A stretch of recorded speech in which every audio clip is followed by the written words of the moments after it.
ఆ మాఫియాకు చెప్తున్నాం, మీరు చేసేది క్రీడాకారుల రక్తాన్ని దాగుతున్నారు. మీరు 10 సంవత్సరాలు కష్టపడి గ్రౌండ్లో నలిగి మెడల్ తీసుకొని వస్తే మీరు కానీ ఆ సర్టిఫికెట్ వేరే వాడికి ఇస్తే వాడు రక్తపు కూడది. ఈ రాష్ట్రంలో ఎక్కువ కంప్లైంట్లు ఒంగోలు నుంచి వస్తున్నాయి.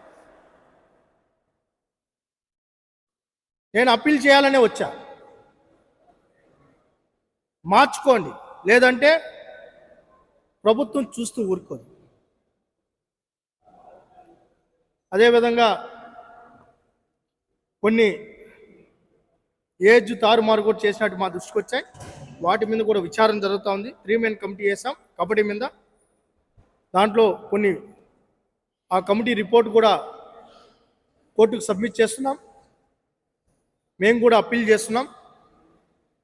క్రీడాకారులు కూడా స్పోర్ట్స్ అథారిటీ పడుతున్న కష్టానికి మీరు కూడా సహకరించాలి. తల్లిదండ్రులు కూడా అర్థం చేసుకోవాలి. మేము చట్టం చేసిన తర్వాత ఆ చట్టం ఎందుకు చేశాం? క్రీడాకారుల కోసం చేశాం. క్రీడాకారుల కోసం పాలసీ తీసుకొని వచ్చాం. క్రీడాకారుల భవిష్యత్తు, స్పోర్ట్స్ అథారిటీ ఉండేది క్రీడాకారుల కోసం. ప్రతి రూపాయి క్రీడాకారుల కోసమే ఖర్చు పెడతాం. ఒక్క రూపాయి కూడా దుర్వినియోగం కానివ్వం